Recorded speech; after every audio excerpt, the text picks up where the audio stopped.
আজ মঙ্গলবার 16ই ভাদ্র 2025 সালের 2রা সেপ্টেম্বর। মিথুন রাশি, মিথুন লগ্ন, জেমিনাই সাইনের জাতক জাতিকাদের আজকের দিনটি কিন্তু মধ্যম প্রকৃতির অতিবাহিত হবে।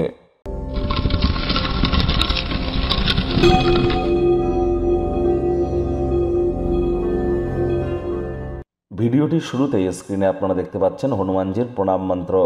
মনোজবং মারুত্তুল্য বেগং জিতেন্দ্রিয়ং বুদ্ধিমত্তম বরিষ্ঠম বাতত্ত্বজং বানরজিত মুখ্যং শ্রীরামদূতং শরণ্যম প্রপদ্যে। এটি আজ আপনারা সকাল সকাল ঘুম থেকে উঠে স্নান আদি সেরে আপনারা অবশ্যই ধূপধুনো দেখিয়ে হনুমানজির পঞ্চমুখী হনুমানজির ছবির সামনে এই মন্ত্রটি আপনারা 21 বার জপ করুন। করার আগে 3 বার আপনারা রামজি এবং সীতা মাইয়ার নাম জপ করে নিন। তারপর জপ করা হয়ে গেলে শেষে 3 বার নিজের নামগোত্র ধরে বলুন সদা হরি চেরা। নিজের নামগোত্র ধরে শেষে 3 বার বলুন সদা হরি চেরা। আজ ভুলেও ব্ল্যাক এবং ব্লু কালারের ড্রেস যেন পরিধান করবেন না। মাটি, মেঝে বা ফ্লোরে থুতু যেন ফেলবেন না। আর চেষ্টা করুন যতটা সম্ভব খালি পায়ে আজ মাটির উপরে একটু হাঁটা যায়। এটি আপনাদেরকে বহুলাংশ উপকৃত করবে। যারা IT sector, real estate, army, police, defence, automobile industry, pharmaceutical industry, sports industry, networking, marketing, সেলসের সাথে যুক্ত, তাদের সাথে অহেতুক কোনো প্রকার তর্ক বিতর্কে যাবেন না। এনাদেরকে সম্মান দিন। বিশেষ করে যারা আর্মি, পুলিশ বা ডিফেন্সে কাজ করে তাদেরকে যত সম্মান দিতে পারবেন মঙ্গলের মজবুতি কিন্তু বৃদ্ধি পাবে। পারলে নিজের নামগোত্র ধরে উপোস থেকে হনুমান মন্দিরে আপনি পুজোও দিতে পারেন, কারণ এ সময় কিন্তু শনি মঙ্গল সমসপ্তকে আছে, একে অপরকে পূর্ণ দৃষ্টি দিয়ে দেখছে। মেজাজকে কিন্তু কন্ট্রোলে রাখতে হবে। ভাগ্য মিটার আজ আপনাদের বলছে 5 আউট অফ 10, ভাগ্য আপনাদের অনুকূলেই থাকবে। স্বাস্থ্য, প্রেম, দাম্পত্য, কর্মজাগতিক ক্ষেত্রে আপনাদেরকে একটু সাবধানতা অবলম্বন করেই চলতে হবে।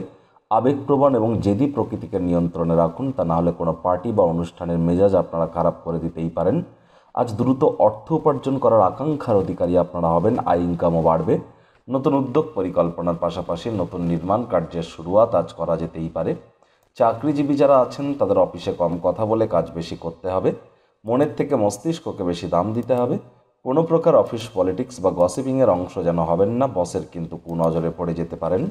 রাজনীতিবিদ যারা আছেন জনসংযোগ বৃদ্ধি করুন। কঠোর কায়িক পরিশ্রমের কোনো বিকল্পই কিন্তু নেই। শিক্ষার্থী বিদ্যার্থীদের পড়াশোনায় মনোযোগ আরও বৃদ্ধি করতে হবে। উচ্চশিক্ষার জন্য যারা বিদেশ যাত্রার কথা ভাবছিলেন, ভাগ্যদেবীও কিন্তু আজ আপনাদের পক্ষে নেই। সন্তান সন্ততি থেকে থাকলে তাদের দিকে কঠোর সজাগ দৃষ্টি বজায় রাখুন। হাউসওয়াইফ যারা আছেন দিনের শুরুটা তাড়াতাড়ি করুন। আজ প্রেমিক প্রেমিকা, স্বামী স্ত্রী উভয়ের ক্ষেত্রেই বলবো রূঢ় বাক্যের প্রয়োগ, অশ্লীল ব্যবহার করলেই কিন্তু মারাত্মক ক্ষতি। সম্পর্কের দুর্বলতা কিন্তু বেড়ে যেতে পারে। দিবাস্বপ্ন দেখলেই পতন অনিবার্য। নিজের কাজ নিজে করুন, অন্যকে দিয়ে করাবেন না। কথায় আছে আপনি আচারে ধর্ম, অপরে শিখাও। আজ কোনো স্থানে সফর করলে সেই সফর আনন্দদায়ক হবে এবং অত্যন্ত লাভদায়ক হতে চলেছে। স্বামী স্ত্রী একে অপরের শরীর স্বাস্থ্যের দিকে নজর দিন। দূরসম্পর্কের কোনো আত্মীয় স্বজনদের তরফ থেকে কোনো না কোনো সুসংবাদ পুরো পরিবারের জন্য খুশির মুহূর্ত কিন্তু বয়েই আনতে পারে।